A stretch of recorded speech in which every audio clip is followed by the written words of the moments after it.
Okay, let's get started, Tauruses. There's some interesting transits. Actually, there's a major transit happening this month that I think is worth discussing with you. So, Chiron, the wounded healer, is it's called a generational transit. So when it transits, it usually stays in a sign or a house for 7 to 9 years. And when we have the outer planets or one of these generational transits stay or change signs, it has some pretty significant impacts for the long term.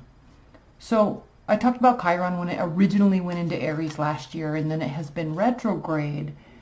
It retrograded back into Pisces, and now it is coming back. So when we talk about the wounded healer moving into an aggressive, warlike sign like Aries, ruled by Mars, and it was there, and then it went back to Pisces, dealing with emotions, and then coming back. It's a pretty big transit. And of course, this varies based on your rising sign, but in your natural natal chart, Taurus, Aries, Chiron is actually entering your 12th house. So it was shifting between your 12th and then your 11th house, and now it's back in your 12th house for the long haul, for the next 8 to 9 years. This is pretty big.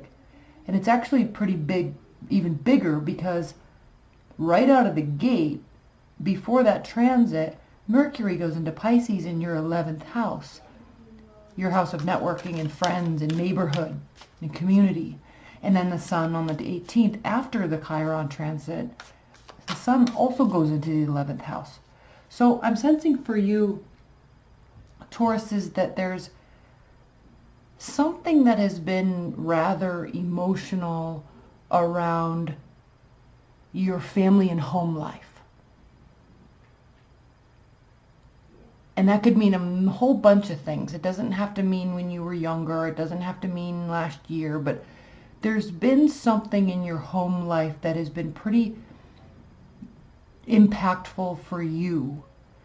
And now that Chiron is back from Pisces, so there was a very emotional time last year, is basically what I'm saying.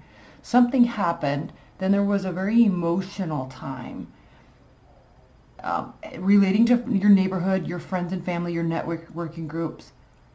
And now it's moving back into Aries in your 12th house, which is the house of spirituality and hospitals and psychiatric wards. So I'm like, I know a couple Tauruses that are having family issues with health, and there's hospitals involved and even deaths involved due to age, right? But like, I'm just really curious for all the other Tauruses that are going to watch this, like, how is this impacting you? Like, if that's not the case, like if a parent isn't getting older and you know, sickly or something, which God forbid, that's like, I don't want any of that to happen to anybody, but if that's not the case, then what is that for you? Because this is a transit that is going to be impacting you and those around you for a while. And I'm very curious what that is for you. I am. And it's emotional for you right out of the gate. Just because now these are short transits, right? The Sun is a month and Mercury is a couple weeks, but it's like there's your, right out of the gate, there's emotion there.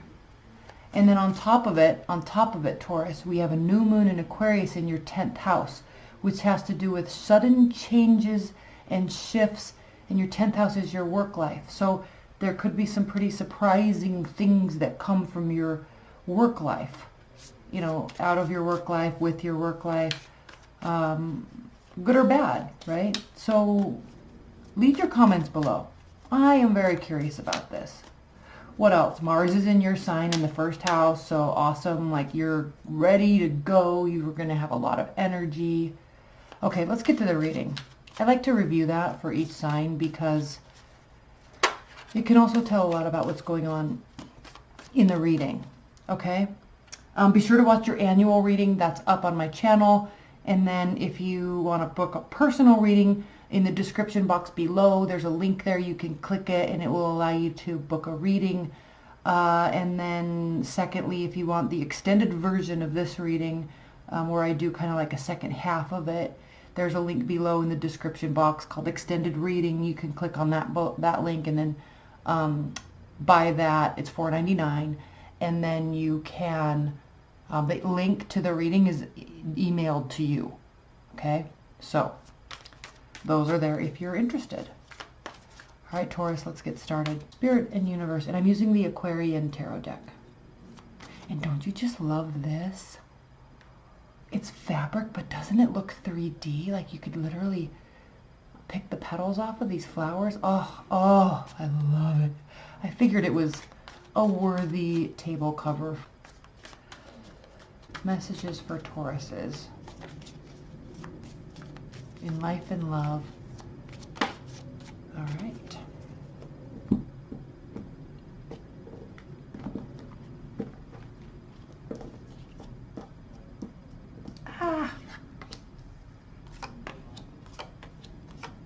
Queen, queen, queen, queen, queen. Right out of the gate. Oh, crap. I was not doing this spread. That's okay. That's okay. We can. Okay?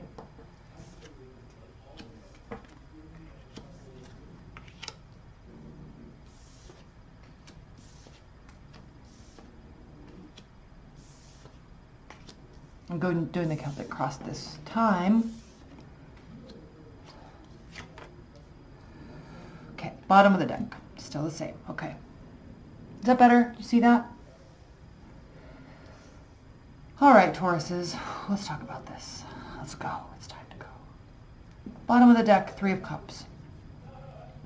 Now, honestly, it is of no surprise to me that the Three of Cups, the card of socializing, friendship, celebrating, eating and drinking and being merry, right? It is of no surprise to me that that card is reversed as your overall energy, specifically because of this Chiron transit, okay? This is probably next for you, but right now, after coming through, all right, and I gotta tell you, actually, one of my really, I actually consider her a close friend.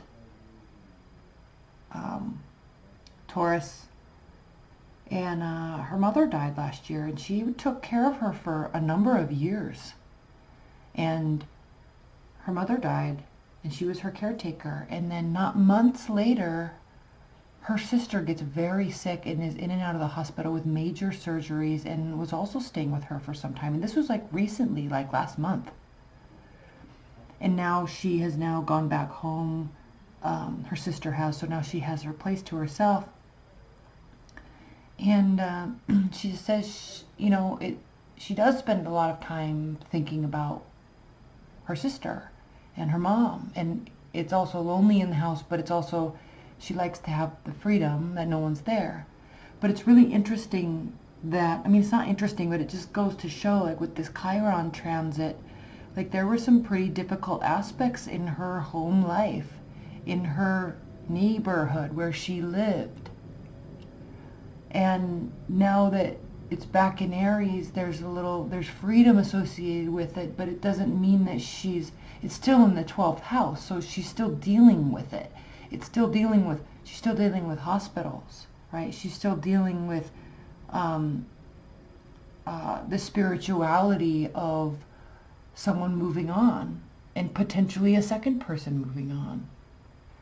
It hits home. And so I'm really curious, Tauruses, leave your comments below. I'm really curious what this means for you, even if it's in the same arena or if it's different.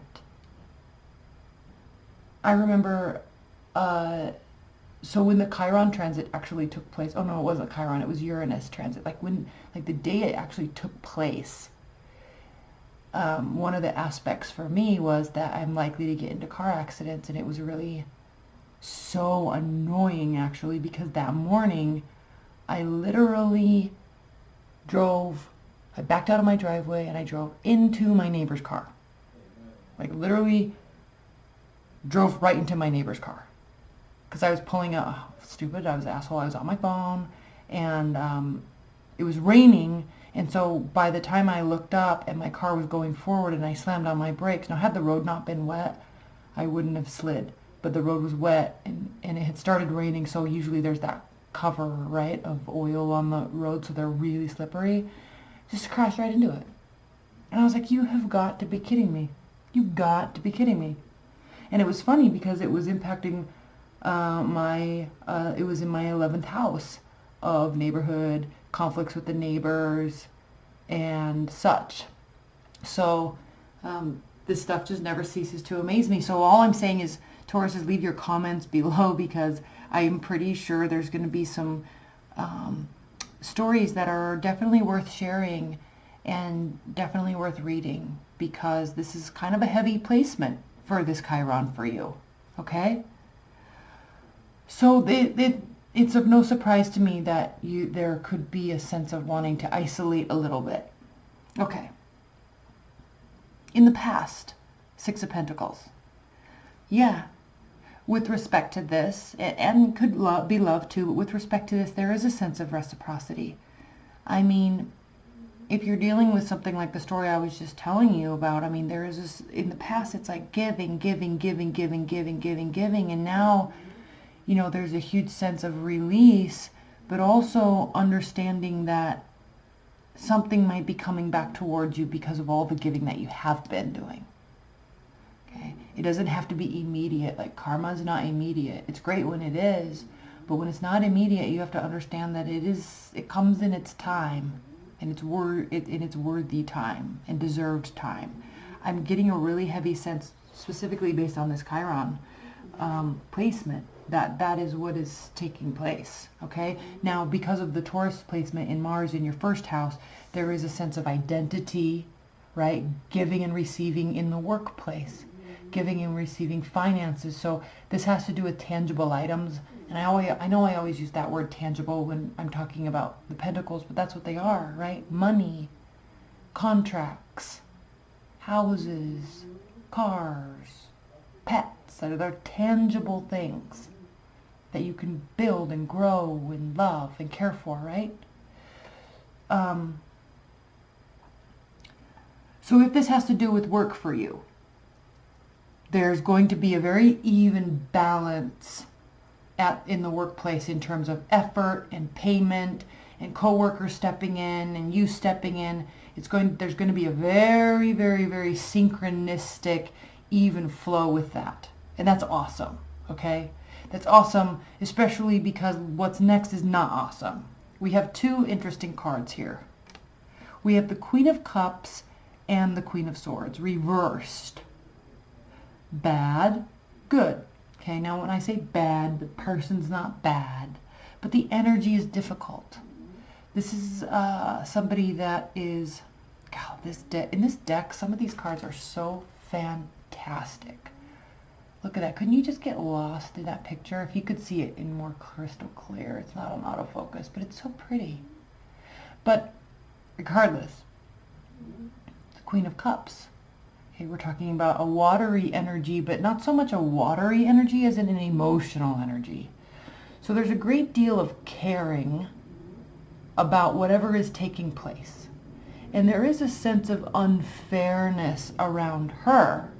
She feels that there's unfairness, or this water energy feels that there's unfairness. So they're going to act out. And how does a water sign act out aside from extreme emotional tantrums and verbal tantrums, yelling, screaming, like hot-headed behavior, okay? So it's very interesting that this Queen of Cups is here in this light, and sitting right next to it is the Queen of Swords, which is all things strategic and logical and analytical, right? No emotion. Okay, she has emotion, but she doesn't show them. She doesn't show her emotions. She would rather take the practical, logical approach to anything. So we have some extremes here, extreme logic and analytics and extreme emotion. So you could be taking on these two energies. This could be you and friends. This could be you and a lover. Okay, just because these are females doesn't mean they're females. In the private reading, usually the queens do represent females and the kings do represent males. But my purpose for saying that is with respect to reciprocity this month. There's going to be some emotional moments and some heated conversations. And I specifically say heated conversations because Mercury is in Pisces, is moving into Pisces in your 11th house. Again, your house of networking and neighborhoods and friends. All right, friends and family, like your people, your day-to-day goings on with people. Mercury is the sign of communication is moving into a very watery, very emotional space. What's beautiful about that is Pisces is a very understanding energy. So that could be why we are seeing this hot, rash, explosive energy being crossed by the Queen of Swords, because somewhere in the middle between these two energies is actually a perfect balance. A perfect balance of communication, a perfect balance of action and reaction, assumption, right, and logic. There's a good balance there. So we'll clarify this more in the extended to talk about if these are two separate people or if this is one way of you being this month. We'll talk about that in more detail. But, we've got some hot-headedness here, okay? Grounding your month is the Ten of Cups. So in the Ten of Cups reversed, this is a month that while things may seem more balanced, they definitely don't seem,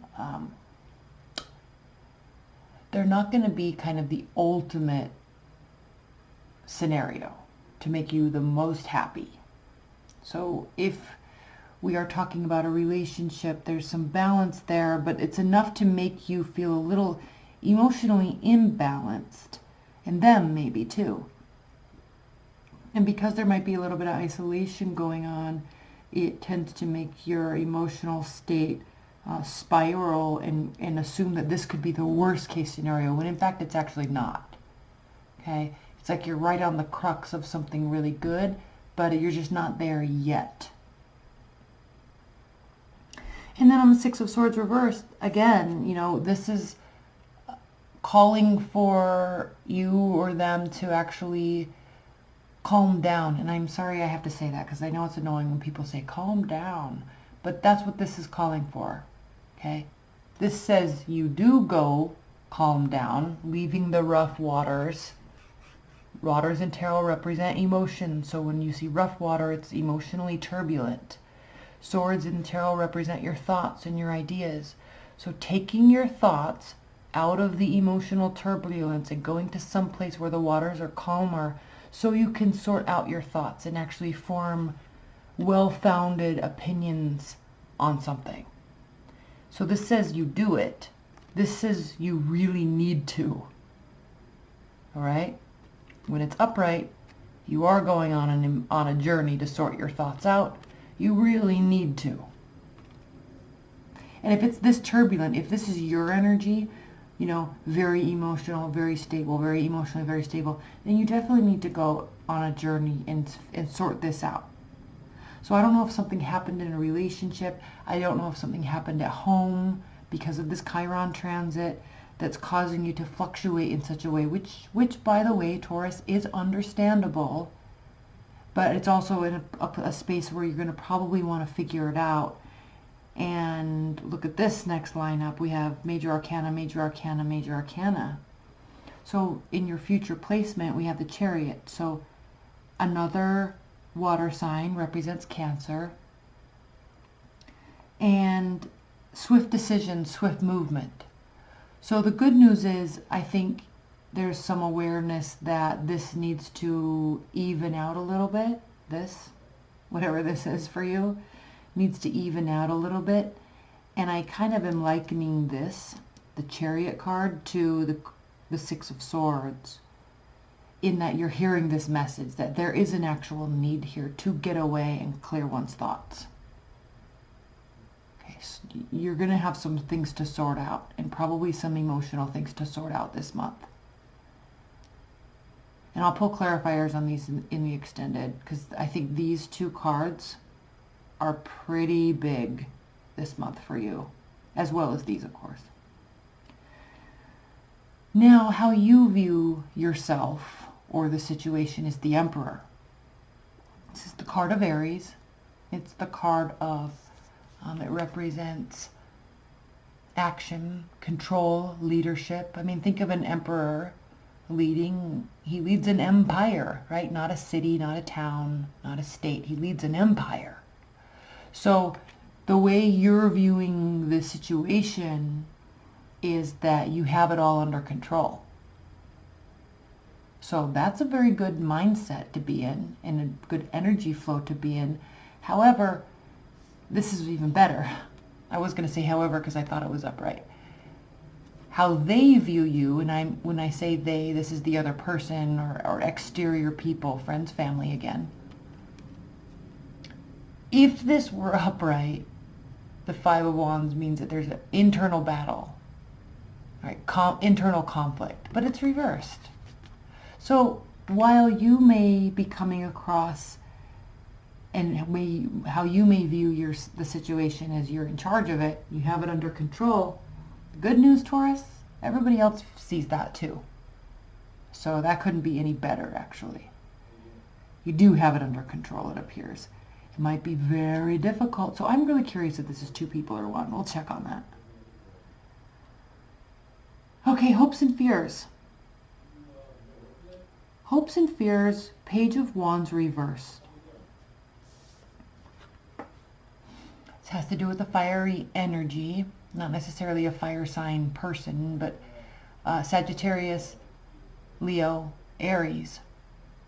And when this is reversed, it's an interesting card to have in your hopes and fears, because reversed, it means that there's no fun-loving, friendly communication and about something specific, right? Because fire signs are all about the end goal. What's my target? What am I shooting towards? Like, what are we talking about here if we're not talking about how to get to the end, right?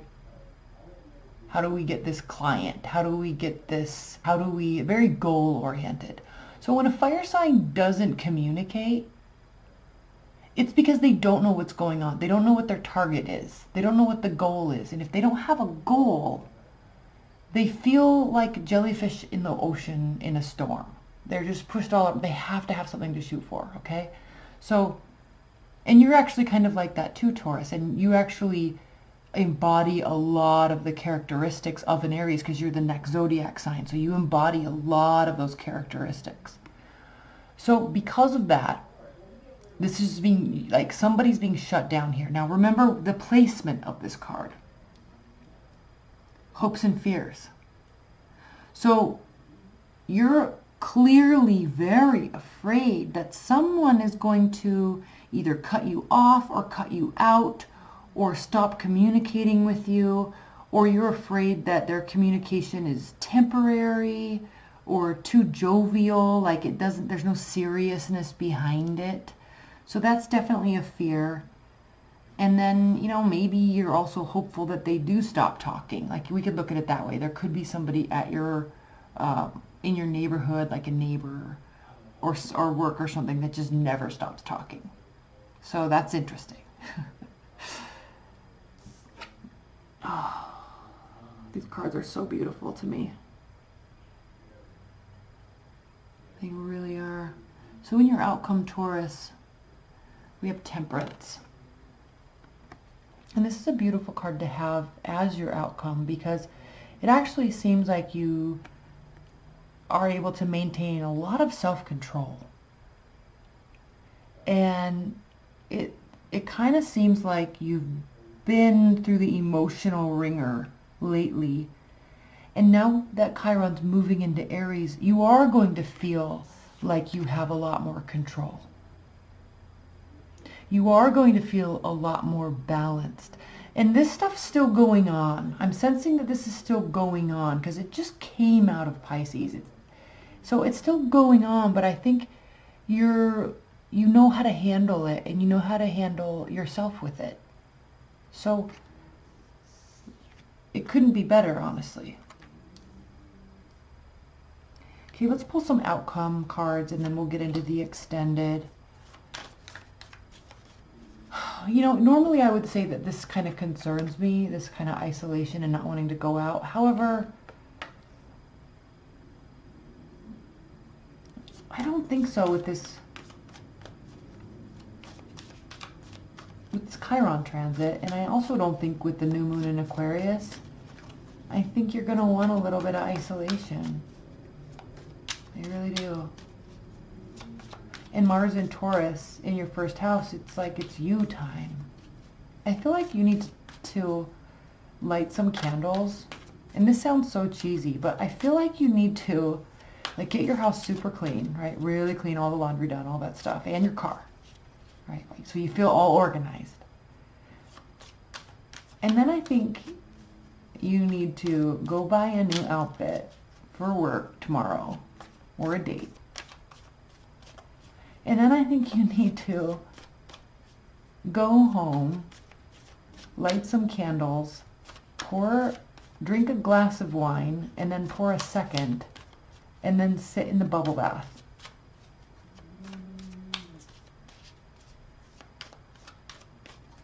That's what I think you need to do. Right here. That's what I think you need to do. Okay. Let's pull some outcome cards. Outcome messages for Tauruses.